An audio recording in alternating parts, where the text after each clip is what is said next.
our little girls to be able to have. Test his work ethic in there. Yeah. Because landscape's not easy work. No, not at all, man. Yeah. So what? So the fitness thing. So like, why do you think that that's so? Why has that been such an integral piece of your life?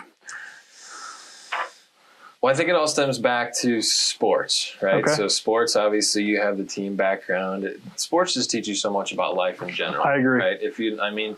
Not that every kid has to do sports, but it just teaches you so much about life. Like, there's certain sports where, yes, it's only you, which I did both of those. So I was a golfer. I played basketball. I played baseball. We'll have to go golfing sometime, man. Oh, yeah. You're probably going to kick my ass, but, we can at least, It's fun to go out there. It doesn't matter. It's a good time. Yeah. But yeah, so it's all about that. Like, there's the mental aspect of golf. Like, the only person you're fighting against out there is yourself. You can play as good as you play. It doesn't matter what anyone else does. You're fighting against yourself. But then you have the team aspect of it, right? So there's the baseball, there's the basketball. You have to coordinate that. And it's not always going to be perfect. There's going to be bumps. There's going to be things in the road. But it's all about that determination, that dedication to better yourself. And I think that just transfers right over into life, right? So that way. Yeah. Because that's what you have to do in life. You have to persevere. There's going to be challenges. There's going to be adversity you have to fight through. There's all those things that you have in life. So how I got into the fitness aspect of it was, okay, I was pretty competitive as a high school athlete. Where do I go from here? Yeah. My senior year, there's a CrossFit gym in Tiffin. The owners they were the track coach at Seneca East, and he's the athletic trainer. Okay, yeah, so nice. I'd go in there after basketball was done. I was playing baseball, but they're like into the CrossFit world, and I was like, hey, what's this all about? So I started doing a few workouts in there and just fell in love with it. So you still do CrossFit today? Somewhat. Marginally? Yeah. Yeah. Having 2 kids at home and then working 6 days a week, it makes it hard. If I don't get up in the morning to get to work out, it just doesn't happen that day. You know what I mean? So you got to make time for your family at the end of the day. But yeah. So you got two boys. Yep. And then we got a baby on the way, right? Baby on the way. And even if you haven't told the world yet, this one doesn't launch for a month, so you're safe. Okay, cool. So I just wanted to make sure, I didn't want to exploit you. Do we know if that's a boy or girl yet? No, not yet. Okay. Got a few more weeks to find out. Okay. Because my wife and I, we got a little girl coming in May, and she did the blood work. So then we were able to tell pretty quick. So that was nice, Yeah. I'm a big man. Like, I want to know right now. Like, when I want something, I want it right now. Sure. So I was just curious if you guys knew yet, Yeah, I always wait for the ultrasound. Yeah. Super. Yeah, I think you can do the blood test at like 13 weeks or something like that. Yeah, it was right around 10 or 11 weeks, something like that. I don't remember, but You're going to have to wait another how many weeks to see the baby anyway? I was like, what's the 9? It's not, yeah, and this is number 3 for you guys too. So. I more wanted the surprise anyway, but she's the planner. She's got all that stuff figured out. I just kind of fly around. Yeah, no, I'm the same way, man. I'm very fly by the seat of my pants. My wife wants to know the inner, like, I think, if you have that personality like that, you need that person to counterbalance you, and that's probably why your guys' relationship has worked. She's the organizer. Yeah, because you're probably not. You're probably like me, man, where like your car's a mess, and like, you've never been that guy. I wouldn't say car's a mess. It's just like scheduling wise. Like, she's like, we're gonna do this day, that day, and you're, hey, whatever. She's got all that stuff figured out. Yeah. Super cool, man. So that's so. What would you say, like, is your secret what's the secret sauce to, like, balance and all? Because, you work 6 days a week, you run. So are you, how the chiropractic office, is that yours or is it a joint venture? How's that work? So I'm just curious, on that aspect. 2 different offices. Oh, nice. I have one in Norwalk and I have one in Sandusky. Okay. The one in Sandusky, I started out as an associate in 2020, graduated March 2020. Unfortunately, it was right like 2 weeks before COVID smacked. They were like, yeah, we're not having a graduation. Oh, really? So all that freaking work for them to be like, yeah, no, that sucks, man. Yeah, so I didn't have a graduation in the sense of we got to walk across the stage, but I did get my piece of paper. Yeah. Very expensive piece of paper. Yeah, my dad, yeah. But yeah, so sorry, I lost my train of thought. No, the chiropractic office, you said March. Oh, yeah. So March of 2020 graduated, and then worked there for a full year. He wanted to hire me back on, right? So I was an associate there for about a year and a half. And then it was like March, May of 2021. I was like, I want to do a little bit of something on my own. Yeah. We had a 10-mile non-compete, and I was like, hey, can I open up an office like inside of a gym in Norwalk? He's like, I don't care. So that's kind of what we did. So I do Tuesdays a week there, Tuesdays, Saturdays. I mean, it started off slow. I didn't do any marketing. I just kind of did all organic, yeah. All organic, yeah. Like you said, all organic, all word of mouth, and that way I know exactly where they came from when they came in, and they already have an idea of kind of what I do, right? So in that office, like in the office in Sandusky, I'm the chiropractor, right? I do maybe a few exercises with them, but we have a physical therapy department. We have a nurse practitioner. Yep. We're an integrated clinic, so I kind of focus on doing the chiropractic work. I leave the physical therapy up to the physical therapy. Of course. Where in Norwalk, like they come in, they say, this hurts, that hurts. I can do dry needling. I can do whatever. I can do the exercises all with them. I have the knowledge. It's just that's a long story for insurance purposes. Yeah. Insurance only allow me to bill certain things versus the physical therapist to bill certain things. Whereas if it's just cash, it's just and money's money, man. It's just a flat rate. I can do yeah. Whatever is under my scope. You know what I mean? No. Yeah. So then in the last year we were planning to buy out, me and the physical therapist were going to buy out the office. We're going to buy 50% from the owner. That was supposed to be June of 2024. Okay. So this year. Different circumstances arise. We were ready to buy it last year. So as of August 2023, the physical therapist and I own half of the business. So we each bought 24.5%. Nice, man. Business. So I own a portion of that one. I have the one in Norwalk, and yeah. So you got the entrepreneurial bug and being a doctor, and that's, you know. Well, in the chiropractic world, you have to. Right? Yeah. I mean, you have to be an entrepreneur. There's no avenue to just go get your residency and go and do the doctor, right? Yeah. Once you graduate, you got to have a practice. you're on your own. Yeah. Good luck. That's so I did want to bring it. So like, I'll be honest with you, man, like, and you've kind of started to change my mind in a few conversations we've had. I'm a skeptic, right, of the chiropractor thing, because like, and you probably know of this practice with your field where they'll like do the lunch and learns and like, hey, we're gonna tell you everything's wrong and we want to put you on a plan for you to continue to come back every 2 weeks. And that just sounds shady, right? Like that just, to me as the consumer, I'm like, that just doesn't sound right. Like it should be something, if it's wrong, fix it. And then if I need to come back for a checkup, like that's one thing, but don't put me on a plan to like half-ass fix it. You know, is that something you guys see in your world pretty often? You do. And there's a lot of philosophy that goes in involved with it, right? Now, I'm more of a guy, like you said, when there's a problem, fix it, right? Is there certain things that take longer to fix? Of course. Absolutely. Just like in your line of work, there's roofs that need a total replacement, or we just need to fix this little section. Yep, exactly. Sometimes you go in there, you fix that section, you're good to go. Well, sometimes they have neck pain, they have back pain, they were in a car accident, they shattered their knee when they were playing rugby in high school. You know what I mean? So there's all those differentiating factors that go into it to building it back up. So I guess to answer your question, do we do a treatment plan in our office? The typical kind you're talking about? No, not necessarily. Are we going to see people sometimes 8, 10, 12 times? Yeah, we might need to do that, right? Because it just takes that long. So I guess where I was going with that, like I read in the show notes, you know, that you want to combat the skepticism that surrounds the industry. Is that like is that one of the most common ones that you guys get? You know, that it's kind of that you get that one, you get the people that they're afraid, you get the people that they're scared that it's going to hurt. Right? Okay. The way I was taught, my owner, my boss, the way he taught me, he's like, people are scared of two things, right? The unknown and suffering, right? Yeah. There's both of them when you come into a chiropractic office, right? They have no idea what to expect, so it's the unknown. They're already in pain. Yep. They don't want to hurt worse. They're afraid it's going to hurt worse. So we kind of have to combat that, right? So how you combat that is you say, well, we're not going to make anything worse by adjusting, right? If you do it right, you're not going to make anything worse. As long as you're doing what you're supposed to be doing. That's why we went to school for 7 years, right? So we can figure out when not to adjust. Yes, of course. The easy part is teaching someone how to adjust, right? If I had 4, 5, 6 months with you, I could teach you how to adjust.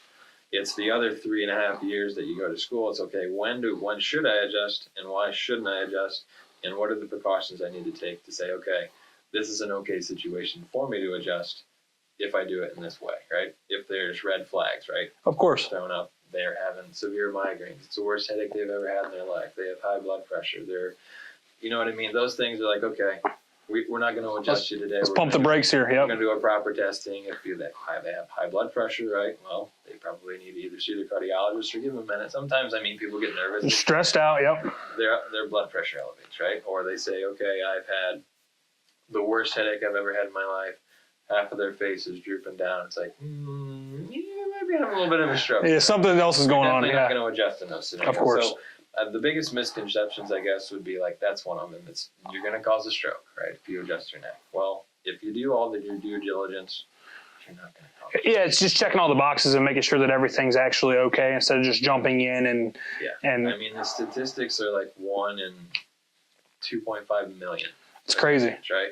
But that's like the biggest pushback we get, and it's bringing up statistics and things like that. There's actually just almost as many strokes after going to a hair salon as there are going to a chiropractic office. It's just mainly association. Why is that? It's because the stroke has kind of already happened. The artery's already almost kind of dissecting when you get in there. It's just we're kind of going in there, we're moving it a little bit. Just like if you were to go into the hair salon, you put, well, you would know, you got the flowing box. Thanks, man. You put your neck on that, right? And Okay. you turn it and you just occlude the blood flow, and then they leave, they go home. But That's crazy. we're usually always the ones that get the bad rap. Yeah, nobody's suing hair salons over freaking strokes. Yeah. No, that's cool, man. I just wanted to make sure we hit on that because it's something you were passionate, about.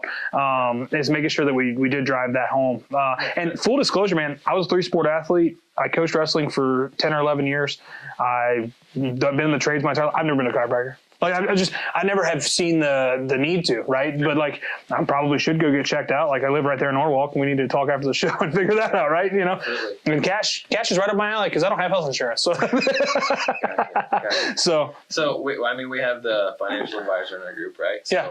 I kind of always look at this or look at fitness or look at that health as like you're investing in your own life, right? Yeah. We only get one spine. We only get one body. We only get one set of teeth, right? Yeah.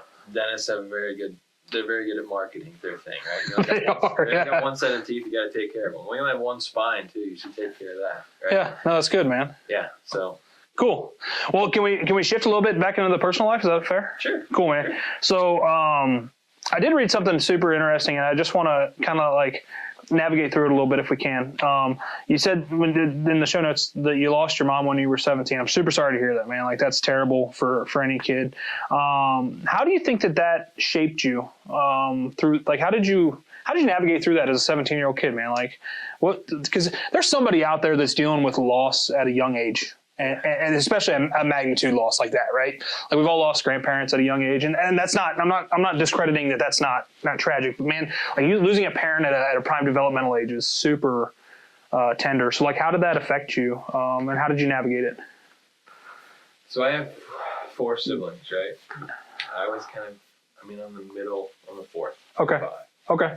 So I have a younger sister who's 6 years younger than me. So how I kind of navigated through that was, I was more of like the baby. So after I was born, she didn't work anymore. So I was with her the most, I guess you could say. So after losing her, right, it was like, okay, she kind of took care. I mean, obviously she took care of me my whole life. Yeah. And I was with her the most. So I don't know. I haven't had that conversation with my other siblings, but I feel like it kind of hit me the hardest because I was with her the most. Yeah, you got the most time. It was the biggest loss for you. And not saying that their loss was insignificant. Yeah. So like navigating through that, it was like she did everything for me. Did laundry, did all this. I mean, she would cook. You were 17, man.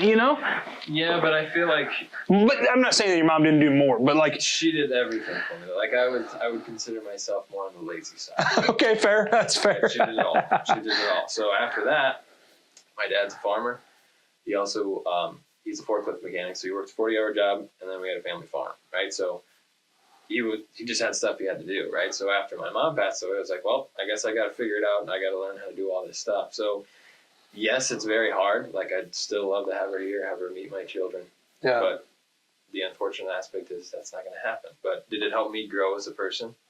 Do you think it made you grow faster by necessity? Yeah.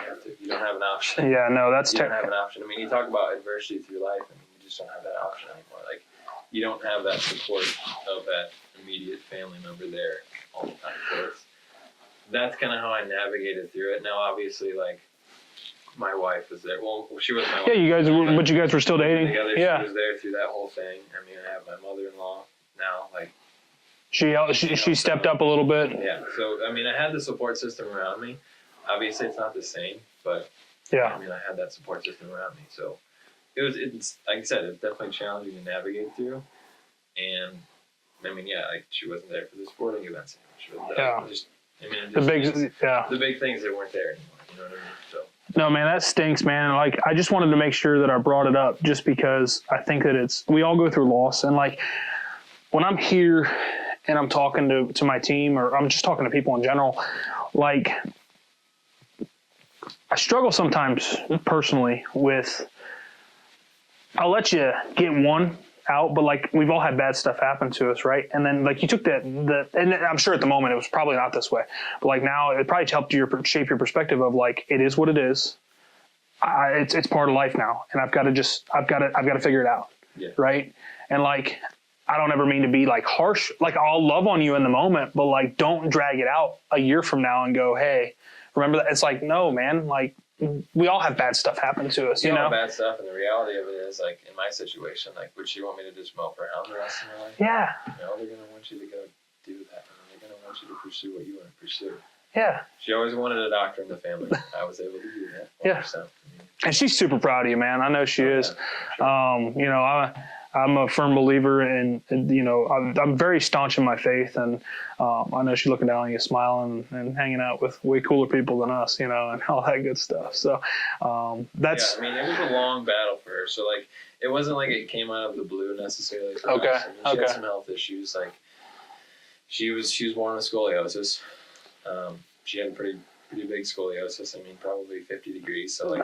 Yeah, that's pretty nasty. Yeah. Back. When I was in 5th grade is when she first developed breast cancer. So that, I mean, you're already at a very young age, right? Yeah. And then you learn like, okay, I don't even really. We're explaining the magnitude of this. What's really going on yet at this point in life, right? So, I had a mastectomy, came back again on the other side, then had the double, and then she was kind of in remission for 5, 6, 7 years, and then again my junior year is when it came back again. It was in the bone, it was in the lymph, it was like. Did chemo, all that kind of stuff. Do what you can. Downhill, had one bout in the hospital where then caught pneumonia and then came home, and then 2 weeks later she was gone. Man, that's terrible. That's the one thing, like this, what cancer is just horrible, man. Like to watch somebody go, you know, and just that sucks. Like I can relate. I've lost 3 grandparents to cancer, and like just watching them go from a version of themselves it just drains them, man. It's the worst, nastiest disease that there is. Do you think that is part of like why you're so focused on health in general? Because obviously those are formative years when you find out your mom has this nasty thing that really there's nothing you can do some stuff to prevent it, but you watch the healthiest people in the freaking world, get it. But as a kid, man, you don't realize that, right? As a kid, you're like, no, that thing's nasty. I don't want it. Like, how do I prevent it? So I'm sure that helps shape your life in that way. I mean, not that she was unhealthy, but I mean, at one point in time, was she a little overweight? Yeah, she was. So like, I see myself like, how am I going to be able to prolong my life as the most optimal way? I think that kind of helped shape like why I got into chiropractic, because I was able to see how much my uncle was able to help her through those periods of time where, I mean, she was in quite a bit of pain at some points in times, especially with the low back. I mean, with this scoliosis. It's going to mess with the hips. It's going to mess with how you walk. It's going to mess with how you move. You add that on top of having 5 kids to take care of. Obviously, it's a pretty stressful life. So you gotta find those avenues to help get rid of that stress, right? For me, fitness is one of those things where you go into the gym. And especially in a CrossFit workout, right? I mean, you might be be doing a workout for 5 to 10, 15, 20 minutes. But in that 5, 10, 15, 20 minutes, I can't focus about like Logan. You know what I mean? Like you can't focus about your kid on that point in time. Not that you don't love them, but I've got to make sure I get myself under this clean so it doesn't fall on my toe or fall. I can't be thinking about nothing else. Yeah. You can only focus on that one thing. And I think that's the navigation that we need to go through. Not only as myself, but as a society, we all need to have that one thing to focus on. We look at social media, we see everybody else doing these other things, but your mind's racing. You need to focus and dial it in on one thing to kind of clear your mind. No, exactly. Like hone it in, and then all the other aspects can benefit, right? Is the whole thing. Yeah. Do you think that was so? Like, I want to walk back here a little bit just because we're on this topic. Did you is that when you started like your CrossFit journey? Was like right after your mom passed? Very close. Yeah. Yeah, so that was something you really, I mean, because think about it, 6 months after. it's always the triggers, right? Like there's a trigger for it, and like that was your way of healing. So that's why you probably are so passionate about making sure that, you know, because that was your way of, it is crazy, man. Like how, you know, everybody likes to bitch about, oh, you know, we just had the Super Bowl this weekend. Oh, football this, football that. But like, it's a moment in time when I can sit down for 4 hours on a Sunday and just enjoy watching the Cleveland Browns lose, right? You know, so like, but you can, it's the same way with personal fitness. Like when I go to the gym and I get my hour in, it's that, right? Like I can blow off the steam. Like it sounds cliche, but there is that moment. And you were able to figure that out, unfortunately, through a really, really bad thing that, hey man, this, on top of that, you were an athlete anyways, right? But like, hey man, I'm just going to lean into this thing and I'm going to grind this out. Like this is going to be, I'm going to sweat it out. And eventually it's not going to take away the pain, but it's going to numb it. You know, one of the best illustrations, and you kind of hinted on it, that I've ever heard of in the way of grief is it's a ball in a box and there's a button in the box, right? And the ball's bouncing around. In the beginning, the ball's really big and it's hitting that button a lot, right? But as time goes on, because people are like, oh, it'll go away. Well, it never goes away. As time goes on, that ball gets smaller and then like you'll be doing something random and it'll hit that freaking button and you'll be like, man, I really, for me, it's my grandpa. That's one that I just continually go back to. But for you, it's your mom, I'm sure, you know, I mean, I just really miss mom today. I really would, you know, and it just, but if you're able to have something else to mask or to help with that, not mask it, because we should feel those emotions. That's what it frustrates me as men, you know, when they're like, dude, be strong, be man. Like, dude, cry sometimes. It's okay. Why do we put that stigma? Why do we, you know, manly men, like, dude, just, I cry at least once a month. You know, I'm gonna be a big crybaby when this little girl comes, dude. Like I told my wife that 100%. Like it might not be when she comes out, but like I'll have moments where I'll just go in her room, I'm sure, and just, you know, I'm sure you do that with your kids, man. You seem like you're in touch with your emotions. You know? So, I would say more now, like after having kids, than any point in time. Yeah, because it'd be tough for your wife and oh man, you know. So, but cool, man. I really appreciate you sharing that with me. The other thing that I read in the show notes was the 12, you know, you're trying to read 12 books this year, or you're going to read. Never put try in front of anything. You're going to read. Yeah, that Yoda quote, and people are like, do or do not, there is no try. I'm like, that shit never made sense to me in high school. Like people would say, and I'm like, dude, I don't like Star Wars. But now that I have heard it and put it, I'm like, yeah, there is no try. Like you're either doing it or you're not. So you're gonna read 12 books this year. What motivated you to do that, man? Year 2022. I don't know if I think Allie went through this too as the leadership, Erie County. Okay. So like kind of how I got into that was the John Maxwell book Leadership. Oh, yep. The book that they read to. I'm Maxwell Leadership certified. I've actually met John a few times. Yeah. So that was the book that kind of like sparked my, like, I don't know, I guess self-help, like stuff like that. So, and then I've always really read nonfiction books just because that's my line of work. Right? I'm the same way, man. I do anatomy. So it's more nonfiction. I'm not really a fiction guy, right? So what sparked that was, well, I kind of got away from it after that book, right? I really liked what it did for me. I don't necessarily like social media. You don't really get anything out of it, right? So I was like, well, what can I do to like better myself? Not only learn that, but better myself as a person. You know what I mean? So that's kind of what I'm navigating through for that, but mostly like that type of book. I do have some like health wellness books in there too, but most of that side self-development, self-leadership type of stuff. For me, so I did 78 books in 22. I did not do 78 books last year. But I'm a big Audible guy because I drive a lot. So like I'll throw an Audible on.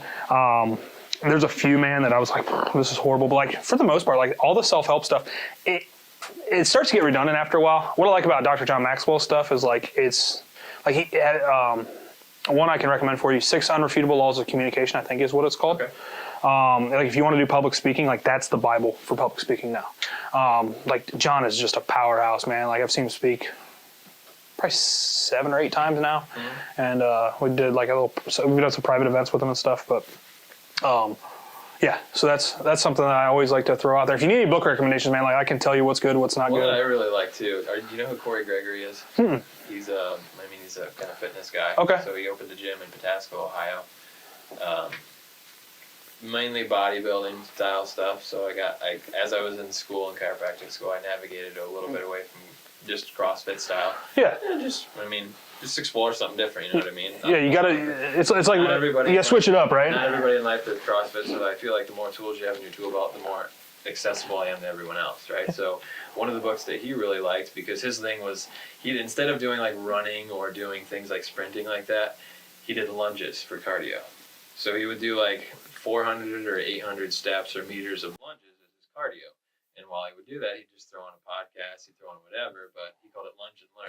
That's what he called it. That's awesome. So like I did 35 days in a row at one point in time where I was just doing 400 meters of lunges every day. And I would throw on a podcast or whatever. But one of the books that he turned me on to was the Wisdom of Andrew Carnegie as told by Napoleon Hill. Yep. And he's got I think it's 26 principles of life, but the first one is, what's your definiteness of purpose, right? So basically that's your why. Like, why do you do what you do? What's your definiteness of purpose? If it's not defined, then it doesn't matter. Exactly. So if you don't know what you're doing and why you're doing it, then what's the point of doing it? Exactly. And then it kind of all goes from there. He's got all those principles in there. And that was a great book. That's like the GOAT one that everybody goes back to. Like nobody thinks about it because it's like what everything else stems off of, but everything's compact into that book. Yeah. Right. He's got like Mastermind was one of those things. Like a lot of people have Mastermind beers. Yep. That's I'm in a few Masterminds. They all stem from that one book. No, 100%, man. It is. Have you read? So you're a big sports guy. I'm actually not a big basketball guy. I coached wrestling for. I wrestled and then I coached wrestling for 8 or 9, 10, 11 years, whatever it was. Mm-hmm. But Tim Grover's books. Mm-hmm. So he was Michael Jordan's. Personal trainer. His entire career. Yeah. Relentless is the name of one, and then Winning. I have not read that. Bro. Like good stuff, huh? Like if you want to figure out like how Michael got into the mentality, I think he did some stuff with Tom Brady. Okay. I'm sure he did some stuff with Kobe. But like the mentality of how Michael clicked it on and it was different, like the flu game, and like all that stuff. Like he walks through how they navigated that stuff and like just how he was different and like. Talk about a guy that's on another level. Like we don't need to get into the LeBron versus Jordan debate. Like it just, I piss people off because I'm a big Jordan guy mainly because of that book. But like, and LeBron's good in his own right. Like, don't get me wrong. But like the level that Jordan was on was different than everybody else, and he did it before anybody else did. Like, and I'm not saying Mamba wasn't the guy. Like I enjoyed learning about those guys more than I enjoyed basketball in and of itself because they're great leaders. But they had a purpose better than themselves. Like everybody knows the story about Jordan and getting cut from his middle school basketball team. Right. He was trying to prove somebody wrong. Like we all have that. We just need to lock into it and figure out how we can fuel our own fire. Yeah. Like that is so minuscule when you think about it, and it made the dude a billionaire. Oh yeah. How many else? Countless other people have been cut from the team, but it's like, why did that click for him? Yes. Like you said, we all have that, but you got to figure out what the thing in your life is that's going to make you do that, right? Like that's where people miss. They play the victim mentality, and it's like, well, they cut me or they did that. It's like, well, what are you going to do about it? Yeah. Like you've got to put in the steps to build yourself back up. You just got to find what it is that you care about that you're going to build yourself back up to. Yeah. Well, and then that's the foundational piece of this is everything I want to build everything on. And then the other problem that I think people oftentimes have is they do one of two things. They either just don't set goals at all. Right. Yeah. There's no clear. It's like getting like if I go jump in my truck later and I'm like, hey, I'm just gonna drive. Like I don't have a destination. Right. That's the whole principle. Yeah. Or they set a goal that's outlandish. Like, hey, I want to drive to Antarctica. Like that cannot happen. Right. Like it's impossible. Yeah. When I'm doing goal setting with my team or really with anybody, I'm constantly telling them like a goal should be there's certain levels of goals. Right. I can make a goal that I know I can reach. That's the one that's right here at eye level. Yeah. I can make that goal that I know I'm probably going to reach if I just push myself. Or I can make that goal that I got to push myself to get it up on the top shelf. That's the goal I want you to set. Mm-hmm. That's that stretch goal. That's the goal that matters because that's the one that gets you uncomfortable, and that's the goal that we're growing in. Either you're growing or you're dying, baby, and that's the only thing that there is. So I know we've really gone down a tangent here, but like that's something that I'm super passionate about too. If you need any book recommendations, man, like I've got a few sitting on the shelf here, but like I've got more than just those. But Big Milet guy, I've read a ton. I genuinely have. 78 books in 1 year. That's a lot. It is. That's like what's that? Almost 2 every month, or a little almost 3. It's actually because 52. No, 4. Yeah, it's 52 weeks in a year, so you're almost. I was averaging like 5 books a month when it was all said and done. It was crazy, man. I went to chiropractic. I have a math degree, so it's cool, man. It's cool. Now I'm a roofer. That's I think that it's because I started out with a 12 book goal. Yeah. And then I blew it out of the water, and then I was like, okay, now we're gonna let's see where we can take this, and I moved it up, and then I went to 50 books, and that was when I set it in 22. I set 50 books, and then I obviously blew it out of the water. One thing I'll say too, to people is I'm a terrible reader. So when I was in school, I hardly ever read the book. If I was that guy too. Anatomy, I learned it, but I focused on whatever the professor was saying or whatever PowerPoints they were giving to us, because I'm very good at listening and I'm very good at. So you're an auditory and a kinesthetic learner. Yeah. Or visual. I got to do it or see it, and I'll do it exactly how they did it the next time, right? Yep. But if I read that in words, it'd probably take me 30 minutes to figure out how to do that, right? So I forget. There's a motivational video that had it in it, and I don't know where the quote's from, but he said, I'm not good at writing. You complain you're not good about something. He's like, well, because you've never done that before. He's like, I'm not good at reading. Well, it's because you've never done that before. So for me to keep complaining about not being good at reading, it's like, well, maybe I just need to read more and I'll get better. Yeah, it'll help to strengthen that muscle, right? So I guess that's why more of the books have become the passion project. Yeah, and just more of a discipline thing too, right?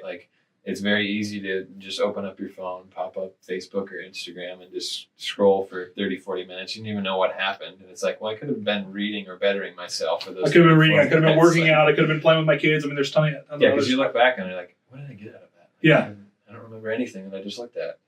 So, and that's the problem is we get that little spike of dopamine when we're scrolling through our phones. And actually, when I had Melissa on, we were talking about that. I don't remember if it was off camera or not, but that is the scariest part for me, bringing up kids in this world, because how old are you? You're in your early 30s? I'll be 30 in September. Oh, crap. I'm older than you, dude. Not by much. I just turned 30 in January, so oh, okay. We're not far off. Yeah. Anyways. 94. That's right, baby. So, we grew up in the generation that we had the Game Boys, we had the computers, but we had both. We still played outside. Yeah. Yeah. And every parent's I'm not going to make an iPad kid, and then they get a kid, and I'm sure you can relate to this. We're not going to be iPad parents, and then the kid's crying, and you're like, here, dude, just take this iPad, watch this fruit video. Yeah, it is. But that's the scary part for me. I think we were talking about it on the podcast, was the judgment piece, right? We base everything on how many likes we got on a post on Facebook or TikTok or Instagram, and our kids are subject to that stuff too. And we have to be careful because you don't want to exclude them from what their friends are doing. No, I don't think you can. Yeah, it's impossible, man, because they're going to get it one way or another. Yeah. It's like when your parents told you, you can't do something, you're going to figure out a way to do it, right? So your kids are going to be the same way. And for you to be naive and be like, my kids are better than you can't exclude them. So, how do you, that's probably the hard part. How do you make it so that they're healthy with it and that they have a healthy relationship with it? The likes don't matter. Mm-hmm. The YouTube, the likes on Facebook don't matter. The comments on Facebook don't matter. None of that crap matters. It's part of our world. There's nothing we can do about it. It's like the AI thing when people are bitching about that. You can't do anything about it. It's already here. Right. But how do you get the kids to want to go outside? You sound like you got the perfect setup, man. You got a family farm, so it is go outside, right? But I think kids model after what you do. Correct. So if you go home and you sit on your phone, you sit and watch TV, what's your kid going to do? Yep. They learn by the examples that you set. So if you go home and you're outside, you're working on something, you go outside, you work out, you do whatever, you know what I mean? They see you do that. They're like, oh, this is what dad does. I want to do that. They're sponges, man. Now, sometimes they'll be like, that's what dad does. I'm going to do the exact opposite of that. Now, there's that. But again, you can have that conversation with them. Hey, you can have that conversation. But setting the proper example. Setting the example for them is what you need to do. That way they can. That way they know how to navigate it, and then you can communicate. And that's a good point. Like one of my favorite illustrations is have you ever heard the story of the drunk father? And they had two sons. Yes. Yeah. So so the audience knows, he had two sons, and one of them grew up to be a doctor, and one of them grew up to be an alcoholic. And when you ask both of them the same question, "Why are you a doctor?" He said, "Because my father was drunk." And that's why are you drunk? Because my father was drunk. Like you have to realize that too. Like there are ends of the spectrum as well, and it just comes back to proper education and just loving on your kids. I had ironically, a Navy SEAL tell me one time, "You're going to mess up your kids, you just don't know how." And so that was the scary part. I'm like, well, yeah, like that is true. But like we all have traumas in our life that shaped us, especially those developmental ages, because your kids are pretty young, right? Yeah, 3.5, and I'll be 2 in March. Yeah, so they're like in that prime developmental age where they're not going to remember anything as to, like, we can't go back to therapy and unbox this crap.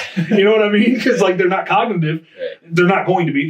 I'm not saying your kids are cognitive, but they're not cognitive enough that in 20 years when something's wrong, if something happened, they're not going to be able to unbox that. So you just love on them as much as you can. And, I think the thing that we have an obligation in today's world as men especially is to just be a strong dad.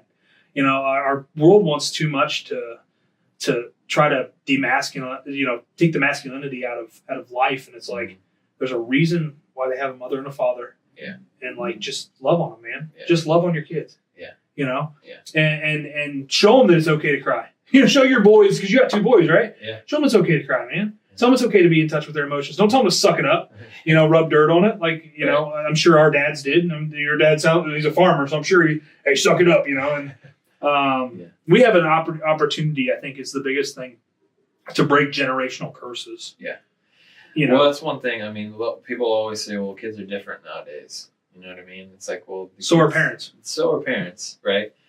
And parents, just from my general assumption or knowledge of my almost 30 years on life, is you're seeing more and more parents try to be the kid's friend. Yep. The best piece of advice that I got, and I don't even remember who it was from. I think it was actually either Josh Bridges, who's a CrossFitter, or it was Jocko Willink, one of the two. Both are Navy SEALs. Yeah. Both are Navy SEALs. What they said is, I have an obligation to be your dad.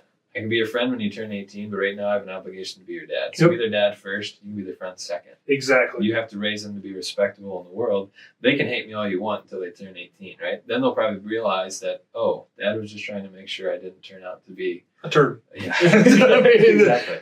It's tough love, man. Right. And like you said, like everyone's trying to poo-poo that and just put down on the masculine side of it, but you need that. You need the balance, right? Yeah, and I think masculinity also has emotions in it. I mean, that's why guys are typically the ones to jump to anger first, and that's just the emotion that we've been taught, right? Mm-hmm. So, like, if we show our kids that it's okay to love, it's okay to say I'm sorry, it's okay to do all those other things. I'm not saying that, and that's probably one of my biggest frustrations in the world is like that we've taken out the opportunity to discipline our children because we call it a form of abuse, and it's not. It's how kids need to be raised, especially when they're in the developmental ages. Yeah. Hell, I mean, up until the last 4 years, you and I were still in developmental ages. If you really know how the human body works, for men, we take a lot longer to get ripe. But 25. Yeah, 25, 26, right? So like we needed our ass beat a little bit this time. You know what I mean? And I'm not saying that smacking around a 2 or 3 year old is one thing, but like, yeah, man, if they pipe off, like there's an opportunity. You have an obligation, really. It's not an opportunity. You have an obligation to make sure that they're respectful to you, so they respect the rest of the world. Right. And yeah, maybe the iron fist isn't the answer, but also don't just brush it off and say no, that's okay, right? Okay. Yeah, no, it's not okay because they're going to grow up to be crappy people. And if they're willing to disrespect you, what are they going to do to everyone else in the world? Yeah. They love you more than anyone else in the world. So when their teacher tells them to do something, they're not going to listen to them. When their boss tells them to do something, they're not going to listen to them. So you just need to have them respect you so they can respect everyone else and they can respect themselves. Respect for themselves is the biggest thing. And that's probably the biggest thing I struggled with when I found out we were having a girl. It's like, dude, I'm the oldest of 4 boys and a little girl. And so like, I was like, man, I don't really know if I know how to raise a daughter. And then I thought about it and I'm like, that's the key, right? Is just respect, teaching them how to respect themselves enough so that, and love on them, like I got a friend, Eric Obremt. He is the idolization of how to treat your daughters. Like he does Daddy Daughter Sunday, where he takes his daughter to ice cream every Sunday and just takes her on dates. And like, you will be, you are who your sons will become and who your daughters will marry. That goes back to that example thing, right? Yeah. And if you realize that, then you're like, oh shit, I'm doing the wrong thing. And am I going to lead my kids down the right path? Yeah. Because the biggest failure we have as parents is that if we decide to go out, if our kids become crappy people, you can't blame anybody but yourself, right? Right. Because I'm not saying that like there's not the off chance that your kid has a hormonal imbalance that they become something that they shouldn't be. Sure. However, for the most part, we have an obligation as parents in general, mothers and dads, and to raise our kids right and become productive members of society. And if they're not, then it's a reflection on us. Mm-hmm. I think it's where people have dropped the ball. Yeah. They just don't think about it until it's too late. Yeah. And then they're just full of regret. Yeah. And then you got to pray that kid breaks the cycle. Sure. So, cool, man. That's a good topic in general. It's just like, I think it's something that's not talked about enough, and our generation hasn't been, my parents had me when they were in their 20s. Well, they were both 20 when they had me. Mm-hmm. So like they were young parents and I didn't want that. So that's like why I've waited till I'm 30. And I had to find the right person. I didn't want a split household or anything like that. But like our generation has done a good job of taking their time to have their kids for the most part, and better than the generations previous. And, we still have an obligation to talk about how to be proper parents too, because maybe we didn't get a good example at home, or maybe we don't know what the right thing is. And like, man, I'm still learning. Like, it's the same way I developed my business. Like I look at good parents, I look at bad parents, and I'm like, all right, I like what they're doing, I don't like what they're doing, and I merge it together to make my own Franken parent, right? So that's just kind of how to go about life. Yeah, I mean, there's no playbook for parenting. Every kid's different, man. Every kid's different. Every situation is different. There's no playbook. Yeah, because if you get into psychology of it, man, like just birth order alone changes how to raise that particular child. Yeah. In and of itself. Then you go into whether it's a boy or girl and all that other crap that goes along with it. And like, it's scary. It really is, man. Because the hospital's just like, hey, man, here's your baby. Good luck. Yeah. So, I'd like to open up the last few minutes here. If there's anything else that we didn't talk about that you would like to share, the floor is yours. And anything else that, you'd like to throw out for the podcast here. Well, you said you're going to do 75 hard. Why are you going to do 75 hard? That's a good question, man. It's a lot of why I want to do it myself, or I want to prove it to myself type of thing, right? My physical health has been the one area in my life that I've struggled with. I have, it's not it is an excuse, but I've told myself I have a genetic disposition to be a larger dude, and I do. Like there are people that have slower metabolisms, but it's also my eating habits. So really just kind of focusing in on getting all that right. I'm not drinking alcohol this entire year, my entire 30th year. It's just a decision I made. And so that's already in place. I've already been drinking the gallon of water. The 2 workouts a day are really going to be my big obstacle, to be completely honest with you. Yeah. That's the one. Like, and it's not so much that like I don't think that I can focus on it and get it done. It's a matter of when the days are busy and life's hectic. Yeah. And I'm going to make up shitty excuses as to why not to do it. So it's really just to prove it to myself and like give myself that hard reset so that when my daughter is here, when Lainey's here, I can be the best dad, best version of myself that I can possibly be. And then obviously habits stem from doing something like that. I did, you know what the Murph is because you're a CrossFit guy. Mm-hmm. So I did 30 days of Murph. And I was I got down into 235. In a row? 30 days every day. There's a group of about 25 of us that did it. Intense. Do you know who Graham Desert is? Mm-hmm. He did 365 days of Murph. Okay. I've heard about that guy. Yeah. So he's in CrossFit. He's in all the CrossFit magazines. We all met him. He fell short of his goal on the fundraising. So a bunch of us got together. We're like, hey, let's do 30 days. We called it Murph 30. Yeah. And we did it in May. And I did them all over the country. And everybody's like, I can't believe you did that. I'm like, yeah, me either. Because it was miserable. I remember waking up one morning, and it was right after my wife and I started dating. And I woke up, and the inside of my arm, like I started to feel parts of my body that like the basic stuff hurt, right? Like the quads, the traps, like the stuff that I was normal, the but there's a tendon in here. I'm sure you can tell me what it is, or some kind of a muscle. Or, probably your bicep. Yeah, it was probably the base of the bicep. Yeah. And I remember looking at my wife, my now wife, and I was like, what the hell did you do to me? Because like she was sleeping on my arm. Okay. And I was like, what did you do? And she's like, what? And I'm like, I don't know what you did, but my arm freaking hurts. And like I couldn't hardly move it. And then I didn't think to move this arm. And then I moved it and I was like, oh, never mind. It's just something I'm doing with Murph. But yeah, so that's what it really comes down to, man. Like I'm doing the reading stuff. I'm really diving into my Bible this year and honing in on that. So what diet are you going to do? That's the one I'm struggling with, and I may need your guidance there a little bit because I've heard from the diehards that intermittent fasting isn't acceptable. But that's what I've been training myself for it just because it's easier. With my lifestyle, it's harder for me to do the meal prepping, and it's not impossible because I know guys that travel a hell of a lot more than I do. Mm-hmm. They bring their chicken and rice on planes and all that good stuff. But I may need some help with that just because you got the knowledge off camera. But the intermittent fasting was kind of where I was set at, but then as I did some more digging, even they say that macros aren't acceptable according to what Andy says. So I'd like to stay as true fast to it as I can. If that's the one thing that I have to compromise on per se, then that is what it is. Especially with my wife going to be, at the end of the pregnancy. So the meal prep, she's the one that cooks in our house. It's going to be harder for her to do the meal prepping and stuff for me. Yeah. And it'll just be easier for me to just eat what I can eat when I can eat it. And naturally, we've just been healthier in general. But yeah, that's the one that I've thought about, but I really need to focus in on here as we turn the corner going into March. Protein. Yeah. The biggest factor. Yeah. And that's what everybody says, right? Get as close to your body weight in protein and grams and as possible. And and you can look at any diet you want to. As long as you get in enough protein, you're going to heal up enough that you're going to be able to go through the next day. And you'll be full. Yeah. Yeah. I mean, that's whereas some people go, I'm going to either eat a lot of carbs or like, oh, I can't eat a lot of carbs or, I go high fat. It's like, well, as long as you have that protein macro dialed in. That's the only macro that really matters. You can pretty much eat whatever else you want to a certain extent. Because that's to kickstart your metabolism, you still have to be in a caloric deficit. Yeah. Yes.